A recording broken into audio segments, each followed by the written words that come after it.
Right.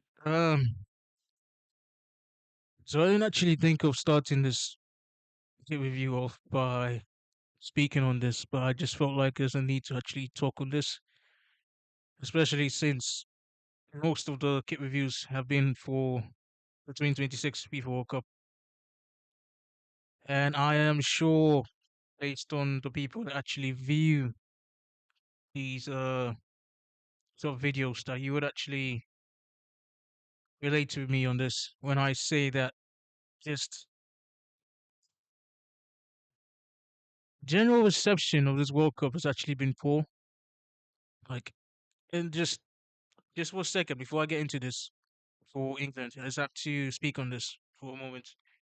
Um, Look, when you look at the last World Cup in Qatar, the one from Russia, even though right now we have the issue with Russia and Ukraine still going on, and even before that one too. I mean, the previous ones, Brazil 2014, South Africa 2010, Germany '06, even the Japan and South Korea one, which was also quite um controversial in its format as well. The ones before actually had this hype and this anticipation, this build up to a crescendo, this build up to this massive event. But I mean, with this one, you know, like there's no, I don't know, I just, and I hope that the Americans and the Canadians,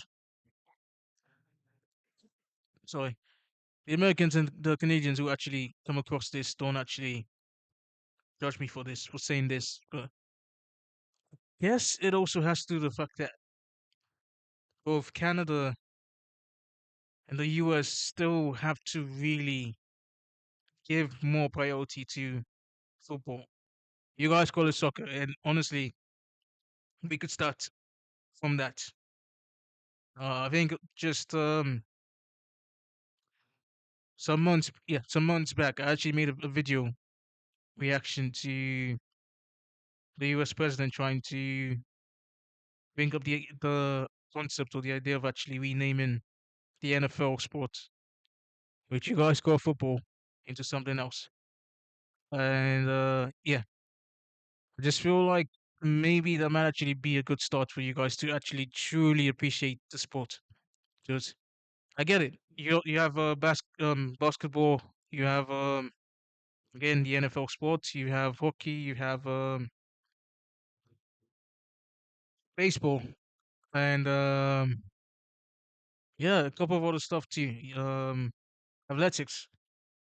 But if you really want to be taken seriously by the rest of the world in terms of this, not just this World Cup, but like in football in general, and I've always said that the United States and Canada have potential. It's not like they don't actually have talent.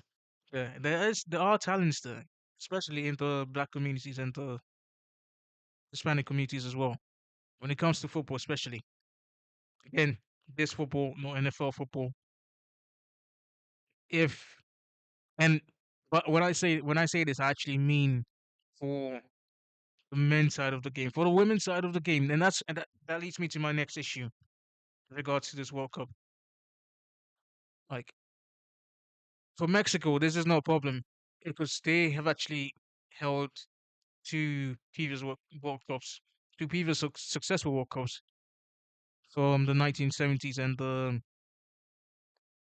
86, Mexico 86 as well.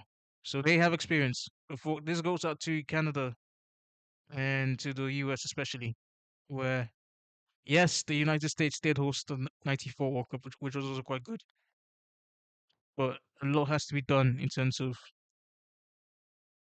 evolving in the sport because you guys have to see it more like you guys have to see it more than just sports for soccer moms and stuff like that. You really have to take it seriously if you really want people to take you seriously in the sport.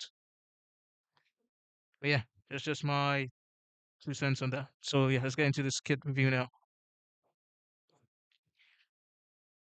Uh, So for England, uh, this is the away kits for England.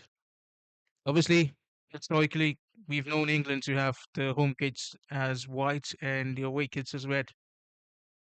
Now, there have been instances in the past, especially in the 90s and the early 2000s and 2010s, where you've had instances where the away kits have been different colors as well, like blue. I think the last one was like this purple type of color. So yeah. So, but traditionally, they've always been red for the away kits, just like the one I actually have on right now. So with that being said, um, so for England, this is it. This is the away kits, and I must confess, the design is quite good, but I just have one problem, and it has to do with the color again, because it's more like they've tried to go for a V-neck, similar to the one that Italy had for the home kits in the 2021 Euros. So it's more like this one is more like sort of like a square V-neck, which I guess it's sort of like different in terms of like bringing in new innovation to the design by Nike. But personally, I would have just preferred if they've just gone with a V-neck, just a regular V-neck or round neck. Just keep it simple. But aside from that, I mean, the patterns, the sleeves, and just the general template is quite good. Like I can actually see this being a cultural type of kit that would be what kept in a lot of people's collections for quite some time, and it looks good on the players as well.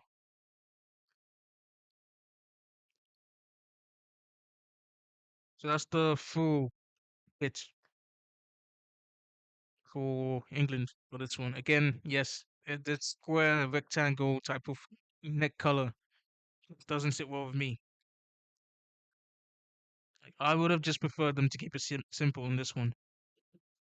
But other than that, it's quite good. Like it's actually really. I have to applaud Nike on this one. It's really one for the ages actually, for the books. Okay, so in terms of rating out of 10, so that out of 10,